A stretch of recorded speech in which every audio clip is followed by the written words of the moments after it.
Hello friends, welcome to our channel Dicey Trade. आज हम निफ्टी के चार्ट को डेली टाइम फ्रेम में एनालिसिस करेंगे और हम काफ़ी पहले भी कई सारे वीडियोस में इस रेंज के बारे में डिस्कस कर चुके हैं।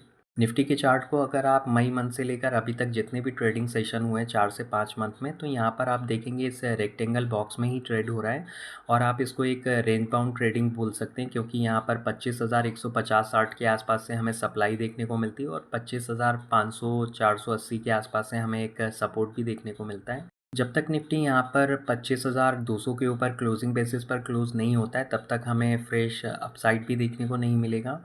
और जब तक निफ्टी यहाँ पर क्लोजिंग बेसिस पर 24,400 के ब्लू क्लोज नहीं होता है, तब तक यहाँ पर हमें फ्रेश गिरावट भी देखने को नहीं मिलेगी।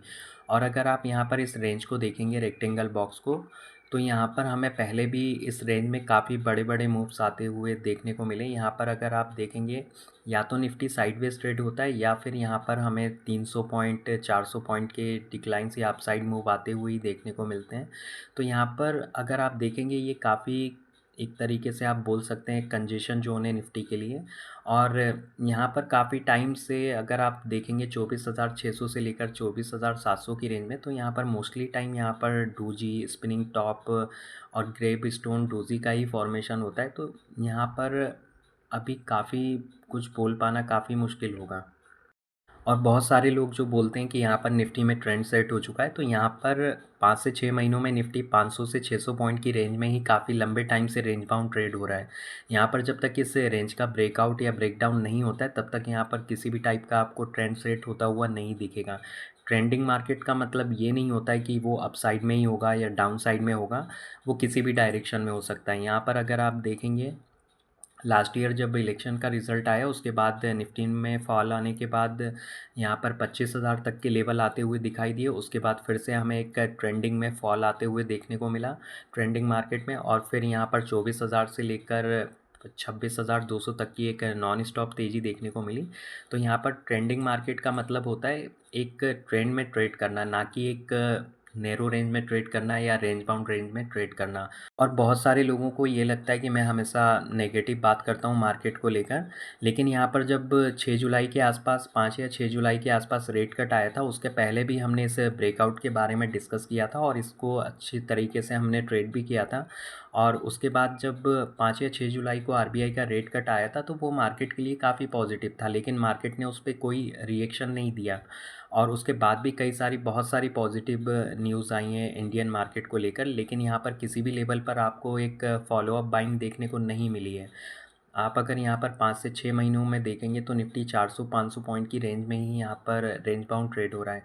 तो जब तक यहाँ पर इस रेंज का ब्रेकआउट नहीं होता है या निफ्टी अपने प्रीवियस लाइफ हाई को क्रॉस नहीं करता है, तो आप कैसे ट्रेंडिंग मार्केट बोल सकते हैं या कैसे आप इसको बुलिश मार्केट बोल सकते हैं। पहले ये बोला जाता था मार्केट में कि आरबीआई का रेट कट आएगा तो मार्केट में आपको एक नई तेज़ी देखने को मिलेगी। और उसके बाद अगर आप देखेंगे, मार्केट ने काफ़ी नेगेटिवली रिएक्ट किया है, क्योंकि वहाँ पर काफ़ी लोगों को लग रहा था कि वो काफ़ी अच्छा डिसीजन है। लेकिन अगर आप बहुत सारे जो बड़े इन्वेस्टर या ट्रेडर्स होते हैं, तो आप अगर उनसे पूछेंगे, तो उसका उन्होंने जो परसेप्शन निकाला है कि कम से कम गवर्नमेंट ने वहाँ पर एक्सेप्ट किया कि इन्फ्लेशन वाकई में एक रियल इशू है। और उसके बाद कई सारी और भी पॉजिटिव न्यूज़ आई हैं। अभी जो जीएसटी को लेकर पॉजिटिव न्यूज़ आई, उसके पहले भी हमने डिस्कस किया था कि यहाँ पर इन सब चीज़ों में एग्जीक्यूशन में टाइम लगता है, और जो टैरिफ लगने के बाद जो बहुत सारी जो डील्स साइन हुई हैं इंडिया के साथ, तो ये दो कंट्रियों के बीच में जो ट्रेड डील्स होती हैं, वहाँ पर एग्जीक्यूशन में काफ़ी टाइम लगता है, क्योंकि कई बार बहुत सारे नेगोशिएशन होते हैं। आप इसका एक परफेक्ट एग्जांपल ले सकते हैं, शायद 2020 या 21 के आसपास काफ़ी हाइप किया गया था रिलायंस को। वहाँ पर अरामको के साथ जो डील होने वाली थी, लगभग 1 साल तक उसको कंटिन्यू वहाँ पर न्यूज़ में और हर जगह सोशल मीडिया पर काफ़ी हाइप किया गया था, और रिलायंस ने काफ़ी अच्छे रिजल्ट्स भी दिए थे। लेकिन उसके बाद अरामको डील कैंसिल हो गई थी, और फिर रिलायंस में काफ़ी अच्छी हमें एक सेलिंग भी देखने को मिली थी। तो यहाँ पर जब दो कंट्रियों के बीच में कोई डिप्लोमेट लेवल्स पर ट्रेड डील एग्जीक्यूट होती है, तो वहाँ पर उनको उनके एग्जीक्यूशन में काफ़ी टाइम लगता है। और बहुत सारे जो निब्बा निब्बी ट्रेडर्स होते हैं, उनको लगता है कि स्टॉप लॉस कभी हिट नहीं होता है, तो ये पार्ट है ट्रेडिंग का। बड़े-बड़े अगर आप ट्रेडर्स और इन्वेस्टर्स से भी जाके पूछेंगे तो वहाँ पर कई बार उनको भी नुकसान होता है। तो यहाँ पर क्योंकि स्टॉक मार्केट ज़ीरो सम गेम है, आपका नुकसान किसी दूसरे का प्रॉफ़िट है, दूसरे का नुकसान आपका प्रॉफ़िट हो सकता है। तो यहाँ पर एक हमेशा गलत ही निकलेगा। लेकिन मल्टीपल टाइम गलत निकलना और कभी-कभी गलत निकलने में काफ़ी डिफ़रेंस होता है। क्योंकि बहुत सारे जो निब्बा-निब्बी ट्रेडर्स होते हैं, ना तो उन्हें इंडेक्स मैनेजमेंट के बारे में मालूम, ना ही ऑप्शंस की इंट्रिंसिक वैल्यू कैसे कैलकुलेट होती है उसके बारे में मालूम। यहाँ पर उनके लिए होता होगा 15 से 20 रुपए का प्रॉफ़िट काफ़ी बड़ा, क्योंकि कल जब हमने निफ्टी को बाय किया था तो वो सारा दिन ट्रेड प्रॉफ़िट में थी और मार्केट में फ़ॉल आने के पहले हमने उसको क्लोज़ कर दिया था।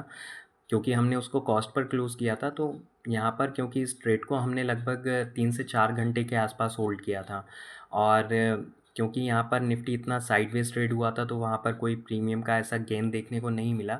तो कई बार बहुत सारे टाइम ऐसा आता है मार्केट में कि जब आपको या तो पेशेंस के साथ बैठना पड़ता है या डिसिप्लिन के साथ ट्रेड को क्लोज़ करना पड़ता है। और आज हमने निफ्टी को शॉर्ट किया था 10:40 के आसपास। उस टाइम पर निफ्टी 24,560-70 के आसपास ट्रेड हो रहा था। तो हमारा जो एक व्यू था मार्केट में कि एक फॉल आ सकता है और उसके बाद कई बार हमें रिजेक्शन भी देखने को मिला 24,600 के लेवल के आसपास से। तो जब हमारा का स्टॉप लॉस हिट हुआ उसके बाद ना तो हमने किसी भी टाइप की बाय ट्रेड को लिया और ना ही किसी भी टाइप की सेल ट्रेड को, क्योंकि बहुत सारे लोग बोलेंगे कि एक ट्रेंडिंग मार्केट था जो इंट्राडे के अकॉर्डिंग अगर हम देखें। लेकिन यहाँ पर अगर आप इन कैंडल्स को देखेंगे तो ये काफ़ी वीक वाइज के साथ यहाँ पर ये ट्रेड हो रही थी। ऐसा कोई प्राइस एक्शन में भी हमें क्लियर ट्रेंड देखने को नहीं मिल रहा था। और अगर आप उसके बाद देखेंगे यहाँ पर मार्केट बंद होने के पहले हमें काफ़ी अच्छा एक क्लियर ट्रेंड देखने को मिला है, कैंडल का फॉर्मेशन भी काफ़ी अच्छा हुआ है। तो यहाँ पर हमने अपडेट को भी शेयर किया था अपने प्रीमियम चैनल पर कि निफ्टी कल गैप अप ओपन हो सकता है। तो आप जाकर ये वाली जो अपडेट थी हमने अपने फ्री चैनल पर भी शेयर किया था, तो आप क्रॉस वेरीफाई कर सकते हैं। क्योंकि निफ्टी 24,600 के आने के बाद 650 आया और फिर 600 भी आया था, 600 के लेवल का ब्रेकडाउन भी दिया था। तो वहाँ पर जो कॉल साइड के ऑप्शंस थे, वहाँ पर प्रीमियम का काफ़ी लॉस हो रहा था और जब निफ्टी ने फिर से 24,600 के लेवल के आसपास आया और 24,650 के लेवल को टेस्ट किया, तो वहाँ पर आप देखेंगे काफ़ी देर तक निफ्टी यहाँ पर साइडवेज़ ट्रेड हुआ और उसके बाद हमें एक क्लियर मोमेंटम देखने को मिला। और ऑप्शन बाइंग के लिए हमेशा मोमेंटम इम्पॉर्टेंट होता है और अगर स्लो मूव आता है तो वहाँ पर सिर्फ प्रीमियम का लॉस ही होता है। तो ये मूव काफ़ी लेट आया और इसीलिए हमने किसी भी टाइप की ट्रेड को एग्जीक्यूट नहीं किया था। और बहुत सारे लोगों को जो ऑप्शंस में मोमेंटम को लेकर परेशानी होती है, तो यहाँ पर जब कल निफ्टी में फ़ॉल आया था 10 से 15 मिनट के अंदर लगभग निफ्टी 150 से 200 पॉइंट का फ़ॉल आया था। तो वहाँ पर जो पुट साइड के प्रीमियम थे वहाँ पर 200 पॉइंट्स और 150 पॉइंट्स का जंप देखने को मिला था। और यहाँ पर अगर आप आज भी इस निफ्टी की तेज़ी को देखेंगे जो 135 पॉइंट के आसपास हुई है, तो यहाँ पर मुश्किल से 50 से 60 पॉइंट का डिफरेंस आया है अगर किसी ने वहाँ पर उसको बॉटम पर बाय किया है। और अगर किसी ने डीप इन द मनी में बाय किया होगा तो बहुत रेयर बात होती है कि रिटेल ट्रेडर्स जाकर डीप इन द मनी में बाय करें ऑप्शंस को, क्योंकि वहाँ पर उनके प्राइस भी काफ़ी ज़्यादा होते हैं और वॉलीटिलिटी भी काफ़ी ज़्यादा होती है। तो मोमेंटम क्या होता है तो आपने कल देख लिया होगा और जब भी यहाँ पर क्लियर मोमेंटम आता है किसी भी डायरेक्शन में तो वहाँ पर ट्रेड करने में काफ़ी अच्छा भी लगता है और वहाँ पर प्रॉफ़िटेबिलिटी के भी चांस ज़्यादा होते हैं। मार्केट बंद होने के बाद ज्ञान देना काफ़ी आसान होता है। जो ट्रेड करता है उसको मालूम होता है कि वहाँ पर क्या हुआ था। यहाँ पर मैं गारंटी देता हूँ, आपको लिख कर दे सकता हूँ, जब 24,642 के आसपास से निफ्टी 24,590 तक आया, तो वहाँ पर 99% लोगों की पोजीशंस एग्ज़िट हो गई होगी। क्योंकि यहाँ पर उस टाइम पर 40 से 50 पॉइंट का ऑप्शंस में के प्रीमियम में भी फॉल देखने को मिला था अगर आप टॉप से देखेंगे। तो बाद में बातें करना काफ़ी आसान है कि यहाँ पर हमने इसको होल्ड किया, उसको होल्ड किया। तो ये सिर्फ़ एक स्पेकुलेटिव बातें होती हैं जो हर दिन होती हैं। तो यहाँ पर 99% लोगों की जो पोजीशंस हैं वो क्लोज़ हो गई होंगी। और उसके बाद ये जो साइडवेज़ हुआ है, आप सभी को मालूम है कि रिटेल ट्रेडर्स का प्रॉफ़िट हमेशा 10-12 रुपए में बुक होता है, बहुत से बहुत 20 पॉइंट में। और उसका स्टॉप लॉस होता है 70 पॉइंट्स का।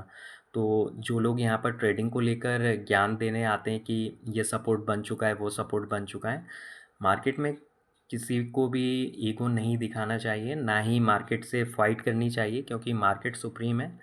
आप अगर यहाँ पर ओवर ट्रेडिंग या बिना मतलब के ट्रेड सेटअप के अकॉर्डिंग ट्रेड करने की कोशिश करेंगे तो यहाँ पर हमेशा लॉस होगा। और मंडे को जो निफ्टी में बाइंग आई थी वो भी काफ़ी वीक बायस था, और कल वहाँ पर आपने देखा ही कैसा सेल ऑफ हुआ था। और अगर आप आज भी देखेंगे तो निफ्टी में जो आज बाइंग हुई है काफ़ी स्लोली निफ्टी ऊपर गया है, ये वीक बायस के ही साइन होते हैं। अगर यहाँ पर स्ट्रॉन्ग फंडामेंटल स्ट्रॉन्ग होते या निफ्टी का चार्ट स्ट्रॉन्ग होता तो यहाँ पर ये आपको काफ़ी अच्छी तेज़ी देखने को मिलती। तो यहाँ पर इस मूव का भी सस्टेन होना काफ़ी मुश्किल है, क्योंकि हमने डिस्कस भी किया है कि निफ्टी गैप अप ओपन हो सकता है, लेकिन यहाँ पर इस मूव का सस्टेन होना काफ़ी मुश्किल है। और निफ्टी की ऑप्शन चेन में ऐसा कुछ खास एनालिसिस करने के लिए नहीं है, यहाँ पर अभी भी शॉर्ट पोजीशंस बिल्डअप हो रही हैं पोजिशनल बेसिस पर। और अगर आप पुट साइड को देखेंगे तो यहाँ पर कोई ऐसी लॉन्ग या सिग्निफिकेंट पुट में राइटिंग नहीं है, क्योंकि आईवी भी इंक्रीज़ हुई है, तो यहाँ पर ये पुट बाइंग के साइन है। लेकिन कई बार मार्केट में जो शॉर्ट पोजीशंस बनाई जाती हैं वो फ्यूचर के थ्रू शॉर्ट किया जाता है। तो यहाँ पर अगर उसको डिस्कस करने बैठेंगे तो काफ़ी वीडियो लंबा हो सकता है। उसके कई सारे परमुटेशंस होते हैं कि ऑप्शंस में शॉर्ट पोजीशंस बनाकर फ्यूचर को बाय किया जाता है, फ्यूचर को शॉर्ट कर कर ऑप्शंस में बाइंग की जाती है। तो फिर कभी उसके बारे में हम डिस्कस करेंगे। और अगर कुछ भी निफ्टी के प्राइस सेक्शन या ऑप्शन चेन डेटा में चेंजेस होते हैं तो उसकी लाइव अपडेट्स को हम अपने प्रीमियम चैनल पर शेयर कर देंगे। अभी कुछ टाइम से हमने बंद किया हुआ है अपने फ्री चैनल पर लाइव अपडेट्स को, क्योंकि वहाँ पर जो बहुत सारे जो निब्बा निब्बी होते हैं तो वो वहाँ पर डिस्ट्रैक्शन करते हैं। तो यहाँ पर हमने कई सारे रिस्ट्रिक्शन भी किए हैं अपने जो फ्री चैनल पर। तो यहाँ पर 1-2 दिन से यहाँ पर हम फिर से अपडेट कंटिन्यू डालना शुरू करेंगे, तो आप इसको भी ज्वाइन कर सकते हैं। तो फिर मिलते हैं नेक्स्ट वीडियो में। अगर आप लोगों को वीडियो अच्छा लगा हो तो लाइक शेयर करें और चैनल को सब्सक्राइब करें। Thanks for watching.